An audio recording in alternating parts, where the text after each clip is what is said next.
but not as freedom of expression so far as democratic process is concerned. The nature of the right is restricted. That is one. Next, the purpose of imposing restriction. What is the underlying purpose?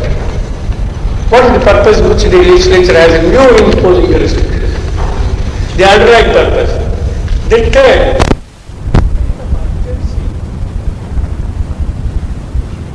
the extent and urgency of the evil sought to be removed, of the evil sought to be remedied. What is the difficulty you are experiencing? Is it a defamation that is being preached by people constantly? Or is it fiery speeches which are being rendered made by people? What is the evil which is perceived? And in order to remove which the restriction is imposed. If there is no evil at all, why should any restriction be imposed? They said reasonable restrictions for these purposes. What is the purpose sought to be achieved? The purpose is removal of an evil. What is that evil? Which is sought to be removed by virtue of imposing this restriction. The evil sought to be removed by imposing restriction. That is the next element. Then, the proportion of the measure or the disproportion of the measure. The proportionality of the measure or disproportionality of the measure. What is the extent of restriction? In order to see that defamatory statements are made, see that defamatory statements are not made, a law cannot be passed saying no newspaper can publish any opinion about any individual. A defamatory statement is an opinion imputing something to an individual. Suppose you want to avoid defamatory statements in press, then what you can do is the press in the newspapers, there can't be any expression of opinion about any individual. Then what is the use of newspaper? How do we know about any individual? We can know about the various information which is published about him. What is the proportion of the restriction that is made with reference to the purpose sought to be achieved? There must be proportionality between the extent of the restriction and the purpose sought to be achieved. What is the magnitude of the evil? What is the extent of restriction?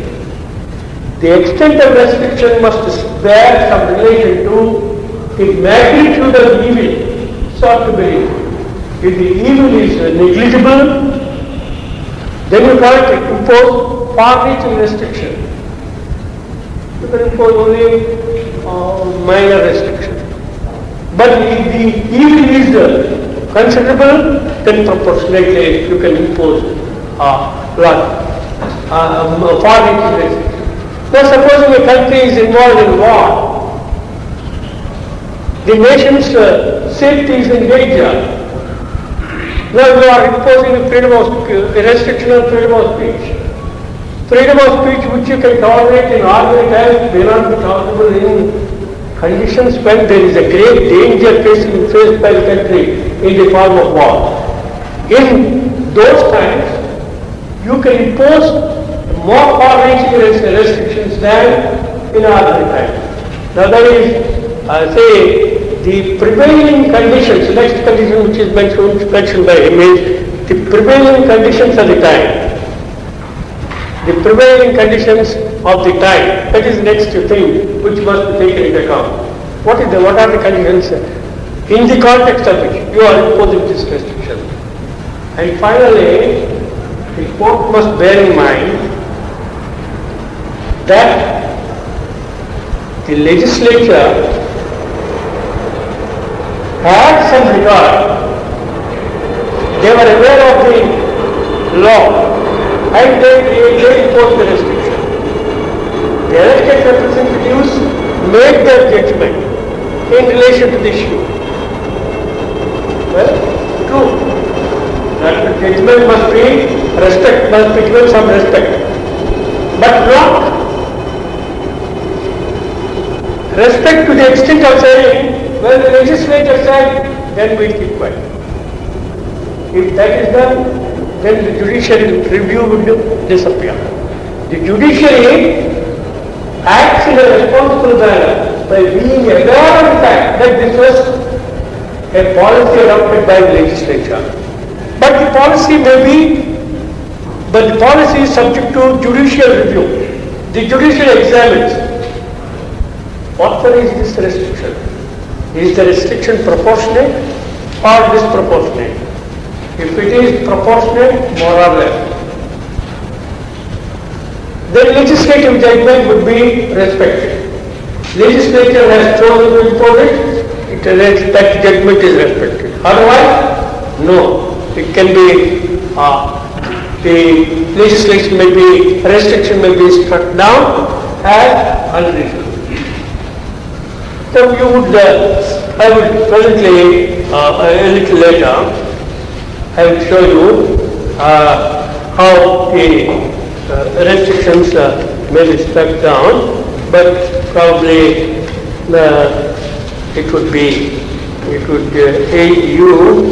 I was thinking if I directly mention one case to see how it works.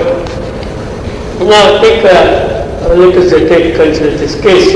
Sakal newspapers versus Union of India. Sakal newspapers, Sakal newspapers was the Union of India, 1962 Supreme Court, 305.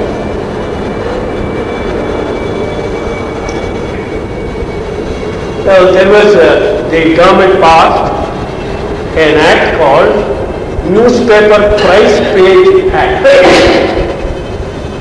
Newspaper Price Page Act, 1956. They passed an enactment. Under that act, an order was made, executive order was made implementing the provisions of law. The government fixed the number of pages a newspaper should have and the price to be charged for that. Price to be charged in the event of, price to be charged depending upon the pages.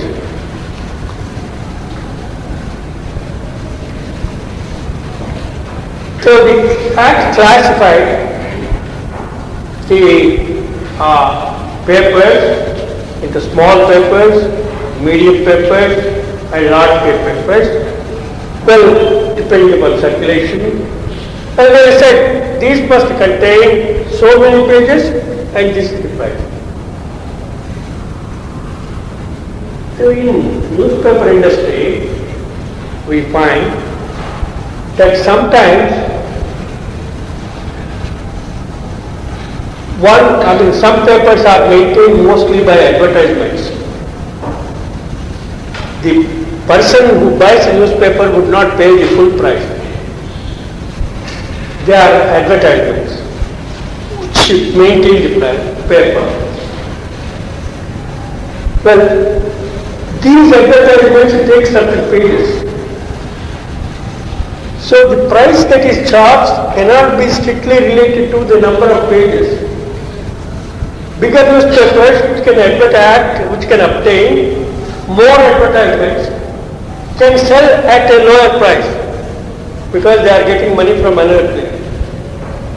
So if you impose a restriction on the pages, your advertisements must go down, or the information which you supply through the newspapers would go down. So the price page rule would result in imposing serious restriction on the information communicated by newspapers to the public. Now, is that a reasonable restriction? So the government said, why are you doing it? we want to promote, we want to see that monopolist newspapers would not develop. See, some papers are becoming monopolist newspapers, we want to prevent that, and we want to say that each paper should have only so many pages and price. If you want to sell a paper having larger number of pages at a lower price, you are barred. You are prohibited. No matter from what source you get money. The objective, they said, we don't want the monopolist papers to develop. The court held that this was an unreasonable restriction on the freedom of the press. What is the freedom of the press? The freedom of the press is the same freedom which an individual has under the Constitution. The press does not have any separate freedom. Its extent is the same as the freedom of the individual. The press freedom can be restricted only under Article 19 Clause 2. The restriction that is imposed now is an unreasonable restriction because it is far-reaching restriction on certain newspapers by fixing the pages and the price. And the court pointed out that it is not the purpose alone that is material. The measure that is taken, the quantum or the extent of the measure that is taken, that is also material. The court pointed out the legitimacy of the result intended to be achieved does not necessarily imply that every means to achieve is permissible. If the end is permissible, it does not mean that the end can be achieved by any means whatsoever. The end, even if the end is acceptable, the means employed must not transgress the limits prescribed by the Constitution. The limits, the ends must be acceptable, and the means that are adopted must be the means which are acceptable under the Constitution. The means cannot be disproportionate to the end stop. The means employed must not transgress the limits laid down by the Constitution. If the restrictions directly impinge the fundamental rights, then the restrictions are liable to be struck down as unconstitutional. Now thus, you have the situation where you find that the court can exercise judicial review, examine whether a restriction is reasonable or not under circumstances by examining the various factors that are mentioned there, and then say, well, the restriction is reasonable or is not reasonable. Now this is one case, but we will see other. But then let me mention to you that a restriction would come under 2 or 3 other aspects, 2 or 3 other matters, and then the question arises how these matters have got to be approached. I shall draw your attention to a case which belonged to the early years of the Constitution, in regard to which there was a lot of debate, and then the case which was taken to be authoritative for a number of years, and which at the present time has lost practically all its importance and value. So the process, the fate that has overtaken this case represents the constitutional development that has taken place from the time of the inception of the Constitution. So the case is of the A.K. Gopalan versus State of Madras.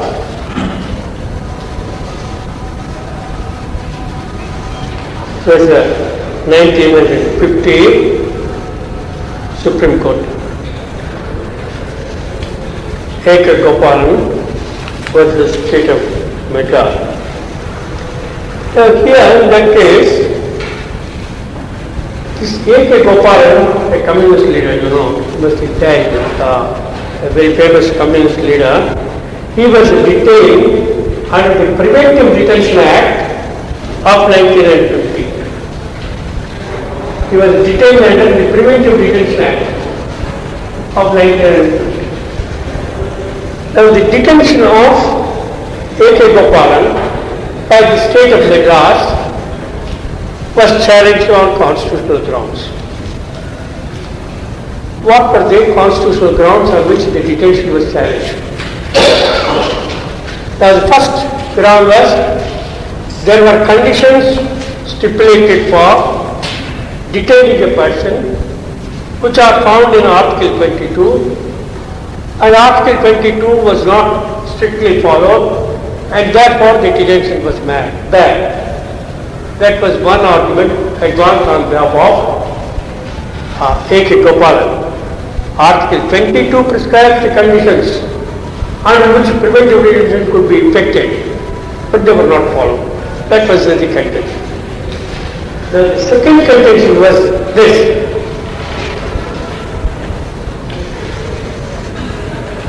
The Preventive Detention Act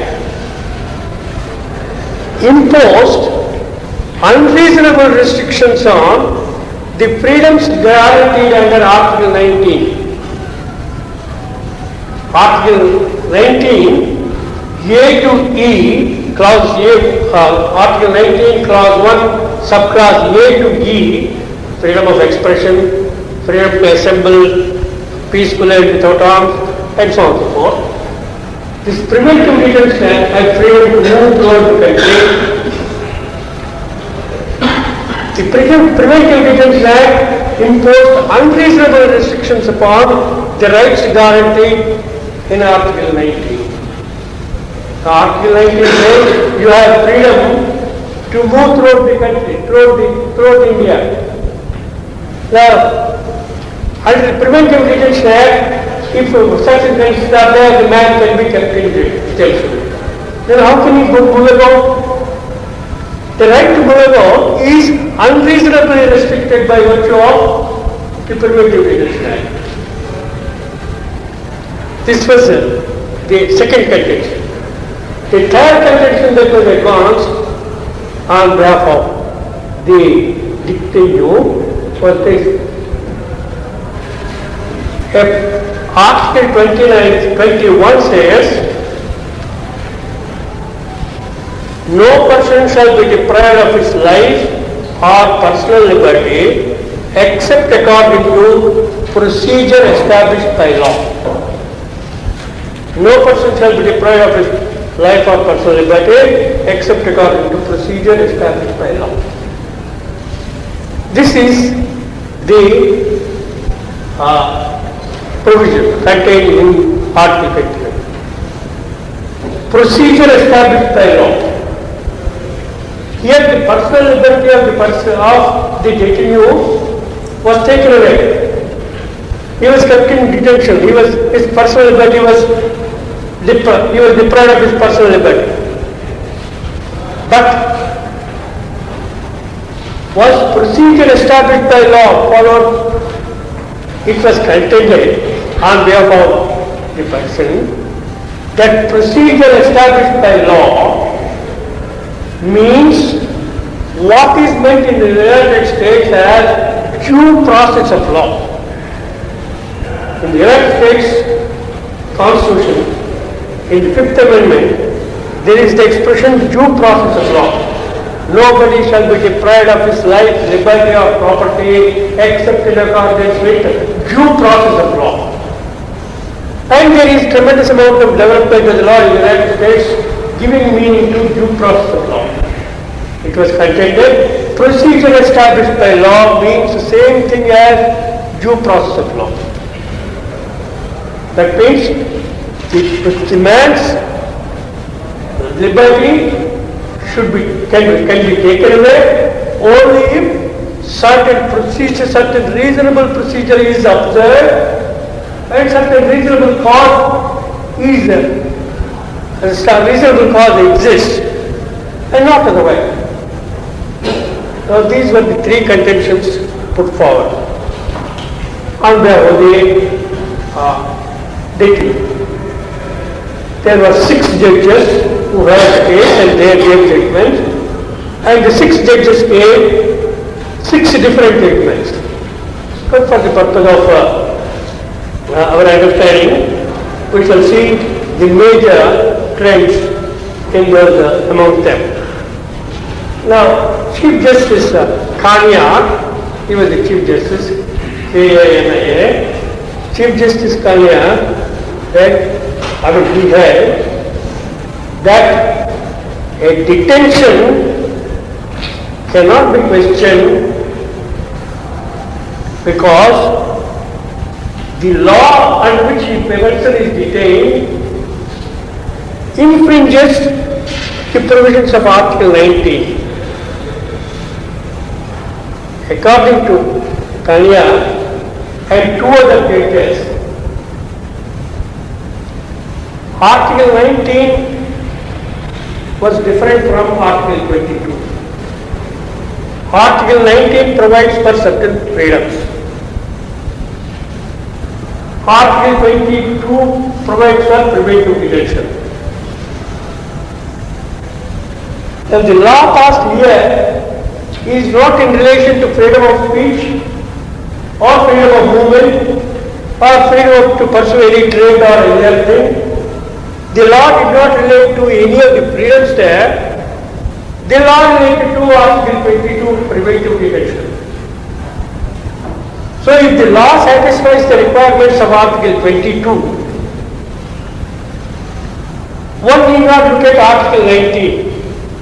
One cannot challenge the preventive detention law on the ground that it infringes the freedoms given in Article 19. So they say, well, the man is in detention. What is the meaning of saying that he cannot move throughout India? He cannot exercise freedom of speech? Validly under Article 22, he was detained. When he is validly detained under Article 22, one cannot complain that his freedom of expression is affected. His freedom to pursue any trade or business that is affected. There is unreasonable restriction upon it. Now he cannot go to any portion of India. You can't say that his freedom to move about in the country is affected. In other words, what the 3 judges were saying is, first of all, the court must examine under what article the statute comes, statutory provision comes. Is it legislation in relation to Article 22 or Article 19? If it is Article 19, then the requirements of Article 19 must be satisfied. If it is Article 21 or Article 22, then the requirements of Article 22 must be satisfied. The court must first ask this question: in respect of what provision of the Constitution the statute legislation comes? In regard to this one or the other one? When once Article 22 is satisfied, then the legislation cannot be challenged on the ground that it infringes provisions of Article 19. So, this is one aspect of that judgment. Now the second aspect of judgment is this. Now it was pointed out that there is the liberty guaranteed under Article 21 because it says life or personal liberty. And certain personal freedoms are given in Article 19. All other residual personal freedom rights or personal freedoms they are included in 21. Freedom of expression, freedom of specific rights were mentioned in Article 19. But were they complete list? There could be, say, right to travel abroad. Let's say personal freedom, a right of personal freedom. That is not mentioned there. All freedoms are not mentioned there. So Article 19 is not exhaustive. The residual rights are included in personal liberty in Article 21. Now this was the contention put forward on behalf of the detainee. If the rights mentioned in Article 19 could be subject only to reasonable restrictions, what about personal rights guaranteed under 21? They should also be subject to reasonable restrictions and not any restrictions whatsoever. The criterion of reasonableness must apply to the rights that have been subsumed in Article 21. Just as the rights there which are mentioned in 19, they are subject to, they can be subjected to only reasonable restrictions. Now the court did not accept this contention. Court pointed out that personal liberty meant only for locomotion of the individual. That is, to move from one place to another. Personal liberty can be taken away by procedure established by law.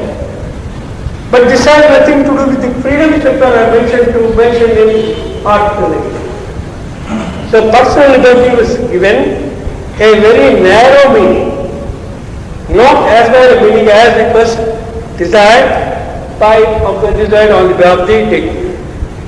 The third aspect was this. The majority of the judges pointed out that the expression procedure established by law means only enacted law. Procedure established by enacted law. State-made law. Procedure established by law. That means procedure prescribed by a law made by the state. It cannot be equated to the due process of law under the American Constitution. Now they refer to the Constituent Assembly debates. They pointed out that deliberately they avoided the expression due process of law. Instead of using original at the beginning, they included the expression due process of law. But in the debate stage, they dropped due process of law and included this expression procedure prescribed by the law. When the Constituent Assembly deliberately avoided due process of law and included the expression procedure established by law, how can you say that procedure established by law is the same thing as due process of law? Now this is the line taken by the majority of the judges. Procedure established by law means procedure established by any law validly enacted by the state. If there is a law and the law is observed, then the procedure prescribed by that law is observed. Procedure established by. Here, the procedure prescribed by the Preventive Detention Act and Part 22 don't follow. But procedure established by law or law there was giving the meaning of state enacted law. That was the significant point about it. Law means law enacted by the state. If the law enacted by the state is observed or procedure prescribed by the law enacted by the state is observed, then the problem is solved and the action is law. Now this is the position taken by the majority. But Justice Patanjali took a different view, slightly different view. Justice Bonafide took the view that procedure established by law means the procedure must have been established already. You can't invent a new procedure and subject a person to deprivations according to new procedures you invent. There is certain procedure already contained in the criminal procedure code. A procedure similar to that must be provided and one must go through that procedure. Without going through any procedure whatsoever, a person cannot be detained. Before a person is detained, the procedure or something similar to what is contained in the criminal procedure code must be gone through. Otherwise, detention is not in accordance with the procedure established by law. But on the other hand, Justice Fazlale gave a dissenting judgment. Justice Fazlale took the view that, in first place, the preventive detention law must satisfy the requirements contained in Article 19. He disagreed with the court, majority of the court on that. The law providing for preventive detention